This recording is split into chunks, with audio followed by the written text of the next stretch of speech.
Good afternoon. My name is Karen Gala. I'm the Executive Director of the Council on Food, Agricultural, and Resource Economics, and we're very pleased today to have a presentation on the implications of a changing farm workforce for United States agriculture. The Council on Food, Agriculture, and Resource Economics, the mission of the Council is to enhance the effectiveness of food, agriculture, resource, and related economic sectors through a stronger national presence of the agricultural and applied economics profession. Basically, we amplify the research efforts that are ongoing across the nation, but also here in Washington, D.C. through the intramural research program of the Economic Research Service.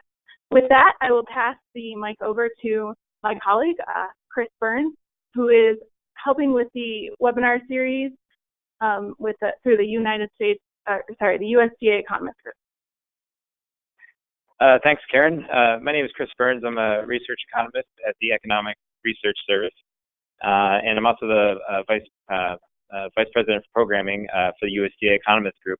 The mission of the USDA Economist Group is to be a responsible and independent advocate for economists at the U.S. Department of Agriculture, as well as the Washington community, the agricultural economics profession, and society at large. You can check out our website at usdaeconomistgroup.org, and if you would like to join us, you can do so. With that, I'm going to turn it back over to Karen. Thank you, Chris. So we have three distinguished speakers with us here today, and they'll just do a quick introduction of themselves so that we can move on to the presentation. Thank you. Thank you. My name is Tom Hertz. I'm a labor economist with the Economic Research Service, and I take special attention to farm workers.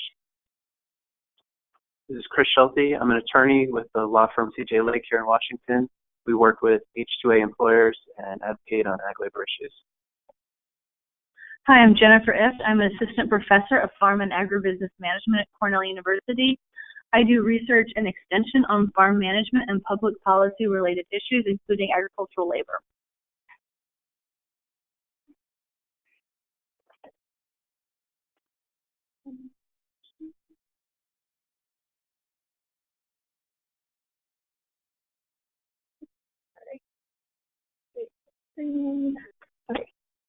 Okay, so this is Tom Hertz again. I'll be opening the presentation with some brief descriptive statistics on trends in wages, employment, and demographics of the hired farm labor force.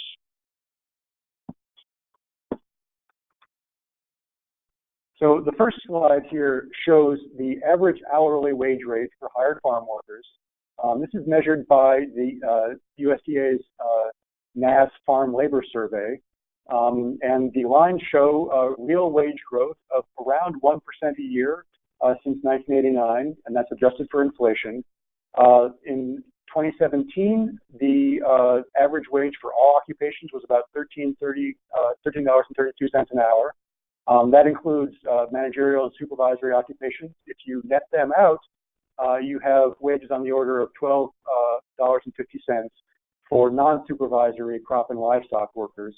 And the yellow line in the middle of the pack there is the average for both non-supervisory crop and livestock workers, and that is the basis of the adverse effect wage rate, which some of you may be familiar with. The adverse effect wage rate serves as a minimum wage for H2A seasonal agricultural workers, so it's a very important statistic that people pay a lot of attention to. So what you see is obviously growth. You see a flattening of growth from in the early 2000s, but an acceleration of real wage growth in the most recent few years.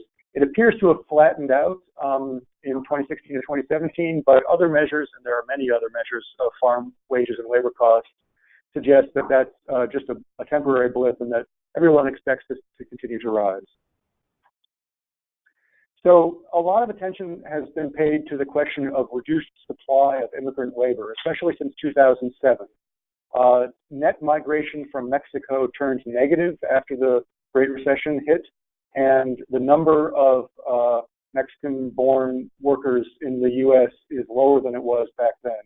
So there is a reduction of supply. It's partly because of the effects of the Great Recession, partly due to immigration enforcement, and also due to changing economic and demographic conditions in Mexico. Jenny may have some more comments on this later, but what I wanted to point out for now is that despite this reduction in supply, employment has not been falling. Demand for labor is rising, and employment is rising. So you see employment appears to have sort of bottomed out in around 2008, 2009, and is now back up to about 1.3 million. And about 800,000 of those are directly hired workers, and the remainder are so-called agricultural support service industries. Most of those are farm labor contract employees. So that's where a lot of the growth has been. The other sort of escape valve for farmers who are having trouble finding workers has been the H2A Temporary Agricultural Visa Program. Utilization of this program has more than quadrupled since fiscal year 2005. There were 200,000 seasonal positions certified in 2017. If you look at the first 2 quarters of data for 2018 and project that forward, it looks like there might be more than 220,000 positions certified in 2018. It's important to know, however, that 200,000 positions is not 200,000 FTEs. These are seasonal temporary positions, and this table shows that the average duration in months has been under 7 months, around 6 months in recent years, which means for 2016, 88,000 FTEs is what corresponds to 166,000 certified positions. So if you're trying to assess the scale of the H2A program in relation to other types of employment, my best guess for 2016 is that it's about 7%, 6.6% of all of those 1.3 million jobs that I showed you on the last slide, more or less, would be accounted for by H2A programs. So that percentage is rising, and if H2A continues to rise, that percentage will continue to rise as well. One of the things that's important to know about the mechanics of the H2A program, which Chris will be going into in much more detail later, is that the growth has come through H2A filing associations, or excuse me, growers associations, various filing agencies and consultants. That's the upper line where you can see all the growth. Law firms and individual H2A agents and then growers filing on their own behalf, that has not increased as rapidly. So what's happened is the industry has sort of adopted the business model of having associations and consultants do the filing. This streamlines the paperwork and takes advantage of their expertise in getting over the administrative processes to bring in an H2A worker. Another important change that has farmers concerned is the growing average age of the immigrant farm workforce. And I say it's the immigrant farm workforce that's growing older because that's what's going on. You see on the orange line, the average age of the foreign-born farm workforce has gone from about 36 to over 40 years since 2006, whereas the U.S.-born contingent hasn't aged so much. So aging is what happens when you have a reduction in inflows of new hires. And that's exactly what's going on in the immigrant side of things. Whereas in the U.S.-born side, you still have turnover in the normal way, new people coming in, old people leaving. Not so much on the immigrant side. So obviously older workers, it's a physically demanding job. There's concerns about productivity.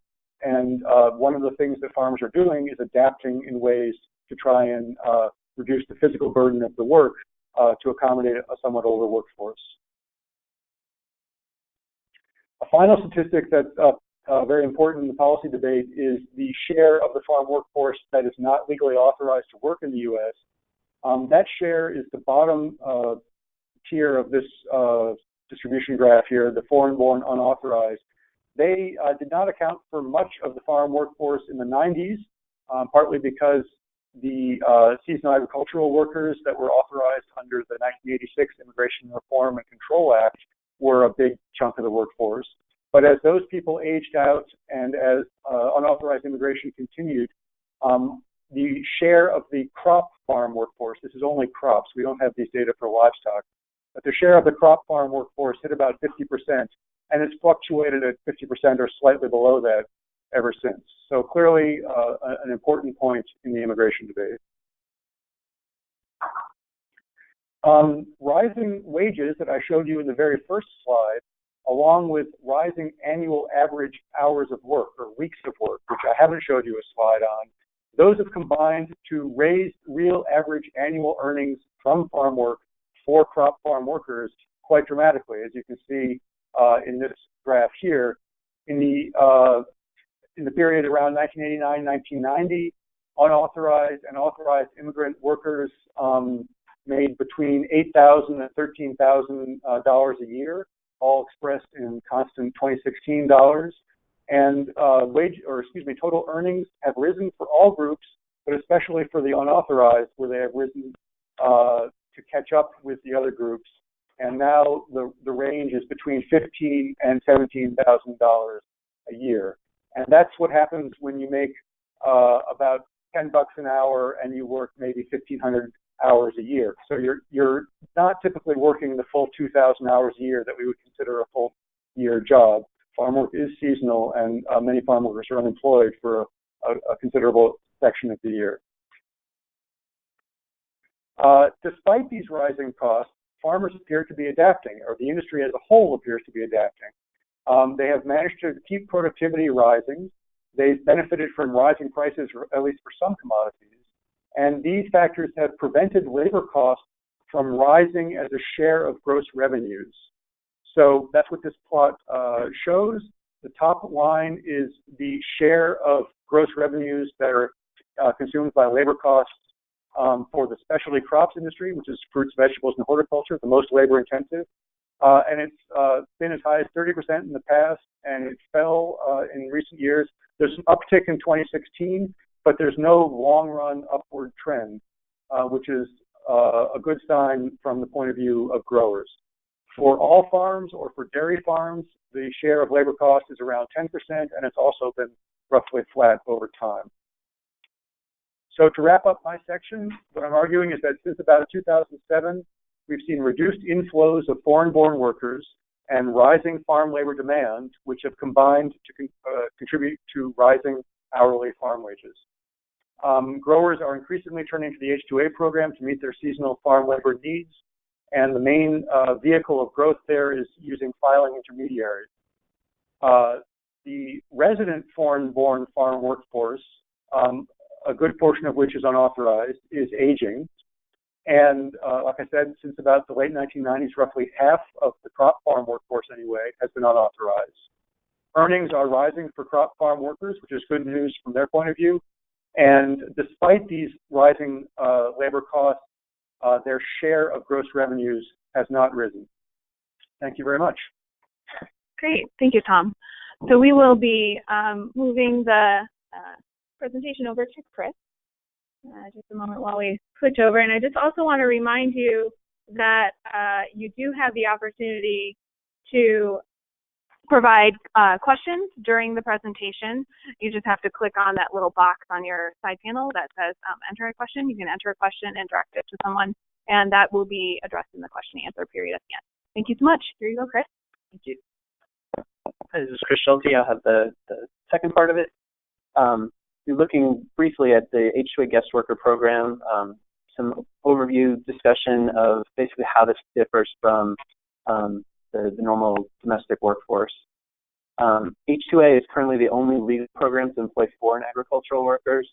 The workers that are employed, it comes at the end of the process, after which the farmer will apply to the state workforce agency for approval that the job requirements, experience requirement, lifting requirements, specific skills are normal and accepted in that area.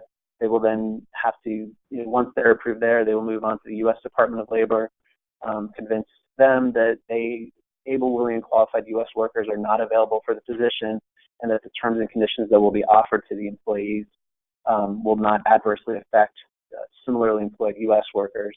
Once certified there, they will take that document to the Department of Homeland Security, the U.S. Citizenship and Immigration Service, to get approved for the visas. Then once that approval is completed, it goes to the foreign consulate, the U.S. consulate in a foreign country, where the workers will be interviewed, screened, and then they will present themselves at the border on the way in and arrive at some point after that at the farm and begin working. There's a requirement that the work be temporary or seasonal. That is in the statute, the INA, Immigration and Nationality Act. Department of Labor generally interprets that as a 10-month maximum season. There are some exceptions. There were rules for open-range livestock producers, for sheep herders specifically, that are allowed to work 364 days. So that tracks with the USCIS definition of what is temporary. But the Department of Labor is currently interpreting this to exclude most dairy operations. I mean, other than some operations that are tied to specific cycles, workers that are brought in to wean baby calves, or things that are tied to a part of a natural season, they will generally not allow that type of work because much of that is considered to be year-round. That there are no holidays in dairy. That every day is the same for the cow. So a lot of that operation is currently, under the current program, has been excluded. The worker would come in and work for a single employer. It's contract-based employment. There have been proposals over the years to go to what is called an at-will employment, so that employers would be certified and then workers would be free to move between certified employers. Currently, though, it is on a single petition, so their visa is tied to a particular employer, rather. They can file transfer petitions and move to different employers, and there are some employers that operate on a joint employment-based model. Some of the associations will operate in that way. But for most of the users, it's employer is linked to that single employer. There's a predefined set of job duties. If the worker is asked to work outside that, that can result in debarment from the program for their employer. It will usually identify exactly the location down to the field where the work will be done, which crops will be handled, what types of duties will be asked of them. And that all needs to be disclosed up front at the time of recruitment before the worker goes in for their visa interview. There is a recruitment process to seek out available U.S. workers. There's newspaper advertising on multiple occasions, one in the Sunday edition, one in the daily edition. And then any U.S. workers that present themselves to the employer, either applying to the state workforce agency or appearing at the farm or contacting them directly, need to be hired through 50% of the contract. That's referred to as the 50% rule. And again, to the other side of that, of kind of showing that there is a need and that the employer has done everything possible to identify U.S. workers who might be interested in the position. If they are still unable to find enough workers, then the terms and conditions need to not have an adverse effect on U.S. workers. There can be no preferential treatment. The H2A workers can't be paid more than the U.S. workers, for example. The adverse effect wage rate tracks the NAS data that Tom mentioned, where it looks at what the average is in a group of states. We'll talk about that in a little bit more detail in a second. But that becomes the minimum, that no worker in corresponding employment, and that is workers doing work that's covered by that job order, can be paid less than that or offered conditions that are worse than what the H2A workers are offered. This is the current set of adverse effect wage rates for FY 2018. It's not quite the fiscal year. They generally will announce the new wage rate for the coming year in December. It's usually right around about a week or so before the holidays. Typically, it had been something that would take effect immediately upon publication. This year, there was some flexibility that it would take effect basically in the next pay period, about 2 weeks after publication. As you can see, they group states together. Florida and California are large enough to have sufficient data pools to come up with their own data, their own wage rates. So you'll see, for example, Alabama, Georgia, and South Carolina are all grouped together. So that is the average across those 3 states. And that becomes the minimum for any agricultural work in those states, whether it's involving livestock, crop, machine operator, all of that data is aggregated together. There's been some discussion by USDA or NAS to look into that issue in the future, but this is the current system where it takes all of the ag positions in those states. You can see the range. Overall, it averages to the figure that Tom was talking about, but it varies quite a bit from low $10 to some $13, $14, pushing $15 in some locations. The process for setting that wage, the Department of Labor actually publishes it, the Office of Foreign Labor Certification, but it rests entirely, they contract with the U.S. Department of Agriculture to actually do the survey work, come up with the information, and then that information is provided to them and published, and that becomes the effective rate. The employer is obligated to pay the highest of any of these rates. In most cases, that is the adverse effect wage rate. There there wouldn't be a scenario where the minimum wage should be below that, because if they're serving that, obviously everyone would be paid at least that and possibly higher, so we would expect the AWARD to be slightly higher. If you go back for a second, though, because of state grouping, you'll notice that the wage rate in New Mexico is actually below that state's new minimum wage because of, Arizona obviously doesn't follow that, so overall between those two states it ends up below. So in New Mexico, obviously the adverse effect wage rate would not apply. They would have to pay the state minimum. If there were ever a scenario where the federal minimum were higher, that could become the highest. And then there are also state prevailing wages. So these are surveys that are done by the State Workforce Agency, and they're surveying non-H2A employers to find out if there's a particular wage that is statistically valid as it could be said that that is a prevailing wage. And that would generally be for a particular task. So it would be something like machine operators in Kansas, or particular to a specific crop. Harvesting, the piece rate for navel oranges in Florida is 36 cents per bushel or something like that, and it results from state surveys. And so to the extent that that is higher than the AWARD, that becomes the effective minimum. There's been some upward pressure on AWARD, as you saw in Tom's slide earlier, that there's a trend upward in these wages over the last 10 years or so. Part of that is there's been a growth in usage of H2A in Florida. It has outpaced some of the other states. They currently have twice as many H2A workers as California does in real terms. But California has more than 4 times as many total farm workers. So it's a much larger share of the population. So we've seen that growth rate as it spirals upward. So there's a concern that some of what's being surveyed is including that rate. So what is, where the minimum, the average becomes the minimum, and there's no possibility to pay below that, that will eventually kind of raise it as there's greater percentage usage of the program. The wages have been, growing somewhat, but some of the bigger concerns of the employers, and this is something where it differs slightly from just employing people in the local community.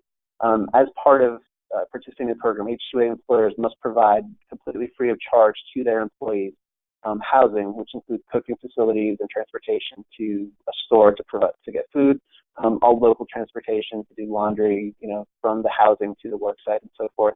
Inbound and outbound transportation from the home country, including subsistence, meals, hotels during that travel time. The employer covers the visa fees at the consulate, all the application fees paid to the federal agencies to participate in the program, any pay to filing agents or associations that Tom mentioned, workers' comp insurance is provided, and any tools of the trade. So if that's gloves, clippers, whatever is specific to that job, that's all meant to be completely free of charge to the worker so that their money is free and clear.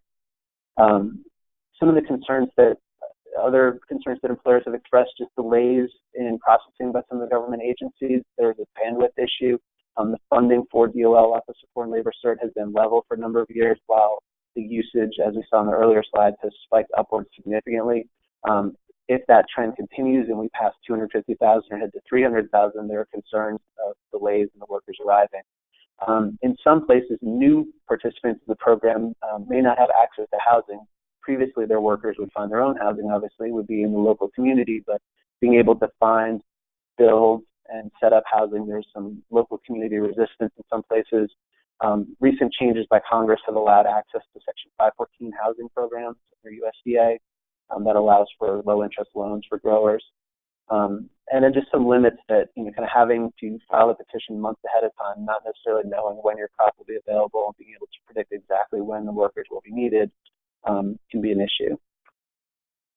Benefits, just the access to a legal workforce, and again, just future concerns of bandwidth, and I think Jenny will cover more the future availability of foreign labor. I will pass it to her. Thank you. Thank you, Chris. All right.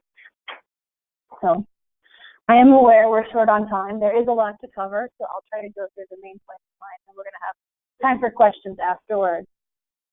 So to sort of wrap up where we're at right now, there's a lot of factors that are contributing to continued labor shortages a few additional points to make are that we expect less people to be interested in migrating to the U.S. from Mexico and Central America due to economic growth and demographic changes there. Our current farm workforce is also less mobile within the United States than it has been previously, and our domestic labor market generally is tightening. We're currently at or near full employment. The area that I'm going to focus on that sometimes doesn't get as much attention in looking at growing labor shortages and wages. For farm workers, state-level policies and business environment, minimum wage is set at the state level, and it can vary substantially. Also, certain rules related to labor overtime, collective bargaining, worker housing, are set at the state level. Insurance and liability costs can vary widely, property taxes, and also living costs. And the minimum wage is one where we're seeing a lot of changes in certain states that are going on right now. Several states have planned minimum wage increases. Here we focus on several states that are key fruit and vegetable producers. So if you look at compare 2008 to 2018 to 2023, we're going to see relatively large increases, higher than historic increases in several states: Arizona, California, New York, Oregon, and Washington State. While for other states it's projected to remain relatively flat. So how important is this to labor-intensive agriculture? If you remember one thing from my talk, this is one thing suggests that we should definitely be looking at it. 2/3 of all produce grown in the U.S., that's fruits and vegetables, is from states that are going to see increases in the minimum wage over the next decade. California accounts for about half of this, although other states that have anticipated their ongoing increases also are large producers of fruits and vegetables. That's Washington, Oregon, New York, and Arizona. So this could potentially play a role in farm labor expenses in those states. We do know that, in general, or on average, farm wages tend to increase with the minimum wage. This doesn't necessarily mean that the minimum wage is causing those increases, as we've been discussing in this presentation. There is a lot of other things that are going on. One important point to make is that the planned minimum wage in some states does exceed the current average wage for farm workers, which does suggest it could certainly provide upward pressure. Another thing is the cost of living in rural areas as being an important consideration, and varying considerably by region. This is going to influence the benefit or how far additional wages go for farm workers, as well as the competitiveness of farm businesses. I'm going to look at a handful of states here quickly. The first one is California. If we look at 2012 to 2016, we can see that both minimum wage and average wage for non-supervisory farm workers was increasing during this period.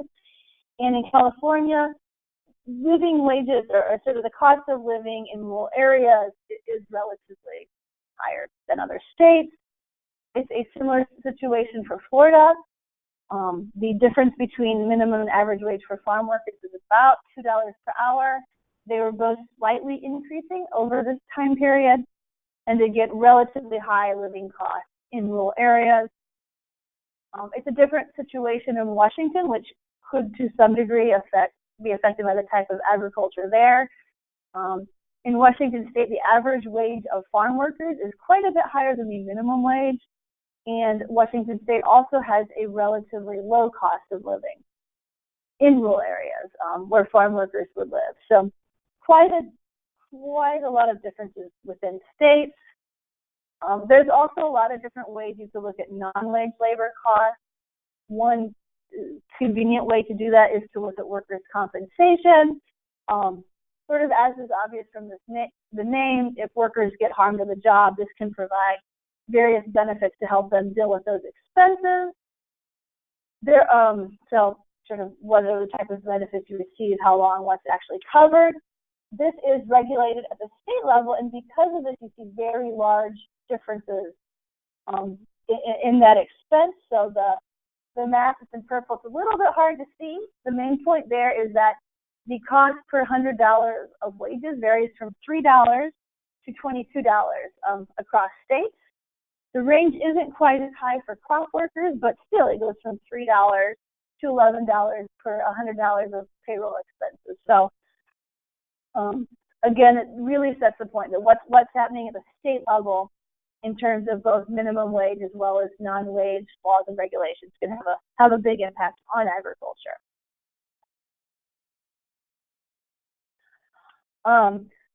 So if you look forward, it's highly likely that we're going to continue to see tight labor markets and growing wages. When I talk to farms and farm groups about this, one of the points we like to make is that farms that to keep the workforce that they have and remain competitive, farms that use higher labor are going to need to continue to pay competitive wages as well as invest in human resource management. There's a lot of strategies that farms can adopt as well. These may be newer. In a lot of cases, these are older things that farms have been doing for a long time. The first one is trying to find a business model that can support higher wages. So producing various types of premium products. One of the challenges here is that in some cases you need more labor to do this. The second one is having creative labor recruitment strategies. Farms have been very innovative, and these are sometimes strategies that are more local. So finding what works within your local situation. It may not work everywhere. There's farms in New York State that have successfully worked with refugee communities, and lots of other examples as well. Another approach, and this is something we've been seeing for a long time, is switching to less labor-intensive crops. So going from fresh fruit to processing fruit. A challenge with this is it can lower your margins. The trade-offs farms have to make. A lot of farms are investing in various robotics or other labor-saving equipment. There's some really amazing technology right now. If you haven't seen a video of a milker robot, that's really fun to watch. The question is, to what degree is it going to be economically feasible? Farms may also have to do whatever they can to become competitive. That could include increasing farm size on the sort of the downside. Or the other side is some farms might not be able to farm full time anymore. In the worst case, would have to exit. Oh, I pressed the wrong button. There we go. Am I running out of time, or should I go through the research questions? Okay, I'll wrap up. Sorry about that. So there are a lot of interesting research questions for both, I think, agricultural economics as well as others working in agriculture. Some of these are questions that have been answered in the past, perhaps it's older data or different situations, and some people are working on. So the impact on farm worker families and poverty is one area. Also, are the rising wages going to be sufficient to attract U.S. foreign workers to do manual labor in agriculture? Another area is the impact of labor shortages for international trade. Are we going to have a higher demand for fresh produce imports in the U.S. because of the situation? The regional comparative advantage is also a potential area that could be interesting to look at, because you have so many different local, state-level policies as well as growing conditions. Rural labor shortages lead to some regions becoming relatively more competitive to others. The impact on local and regional food systems, this could work either way in terms of competitiveness. What types of mechanization or robotic technologies are going to become economically viable? What investments are being made into that? What are the impacts for small and mid-sized farms? We've had ongoing structural change forever in the agricultural sector, but especially in recent decades, there's been a lot of work on how farm size has been affected. So one question would be, are robotics scale neutral?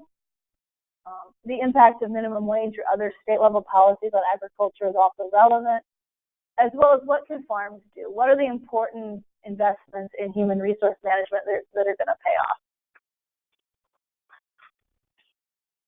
Thank you, Jenny. So we'll go to the question and answer period, and we'll start with questions. Actually, we have a little bit of a crowd here in the room, so we'll start with questions from those in the room if anybody has one. Yes. Do we have any data? Actually, could you? Sure. Do you want me to identify myself? What do you want? That's fine. Okay, do you have any data on how many companies are producing on both sides of the border? So, for example, earthbound farms. So if it's too expensive, you can't get the labor in a timely fashion north of the border, you just ramp up south of the border. Are you accounting for that in your data?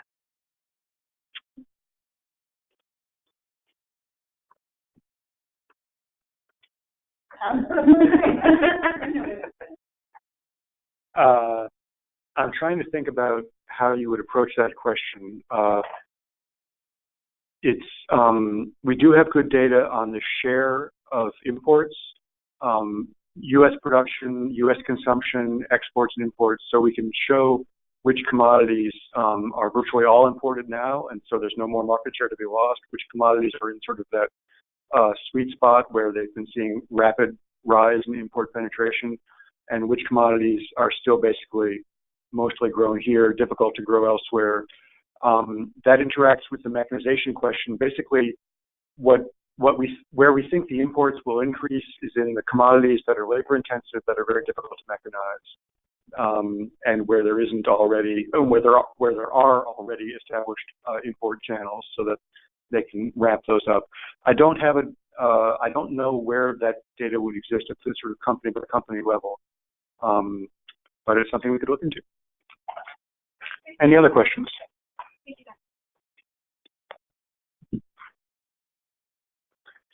So several individuals online have asked if the slides and the PowerPoints will be available after this presentation. And so I've let them know that we can send them PDFs of the PowerPoint. I hope that's appropriate. Great. I'm seeing nodding heads. That's positive. Okay. And then we do have a recording. The recording will be posted online within a week of the presentation. Everybody who registered will get a recording of this presentation. So our next question is, what is the relative wages for farm labor south and north of the Rio Grande?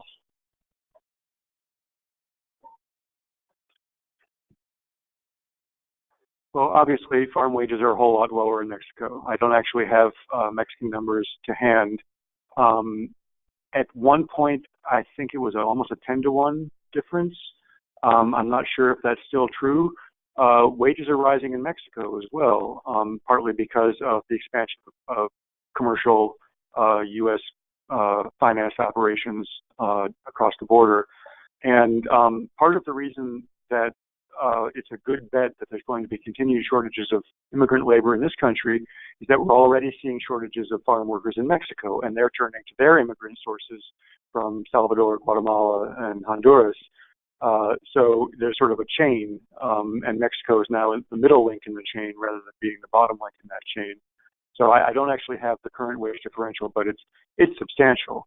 And with lower transportation costs and improved technologies of keeping food fresh, getting it cooled right away, there are some very high-tech, large-scale commercial operations in Mexico that are poised to produce a whole lot more than they're producing now. Anecdotally, within H2A, too, Mexico has consistently been the #1 by a large margin sending country for workers coming to the U.S. on visas, but that has started to shrink, and sort of tracking demographic data of decreasing birth rate, increasing earnings on the Mexican side of the border. There's an anticipation that, 5 years, 10 years, on the horizon, that there will be fewer workers looking to come to the U.S. to take on that work. So employers are already starting to think of other locations. There are more workers coming from places like the West Indies, from Southeast Asia, from other parts of the world, as travel costs become a smaller part of the total cost. So we have another question. Any comments on the current levels of foreign workers? So I think the panelists might need a little bit more specificity to the question in order to answer it. So if you're willing to resubmit that, then we'd be happy to consider it. Are there any other questions from those in the room? No? Okay. Well, with that, seeing no additional submissions, Thank you so much for joining us today. All of these individuals are available for any further questions you have. All ERS employees are very easy to find on the website. Take a look at the website. The Intramural Research Program of the United States Department of Agriculture for Agricultural and Applied Economics is very effective for answering a lot of questions at the national level. We're happy to have from them here, as well as our folks out in the field, like Jenny, who are working at the departments across the nation to do great work on a more local and regional level. So thank you all for your participation today. Please let us know if you have any additional questions, and feel free to reach out to us if you have suggestions for other webinars that we should do. Thank you and take care.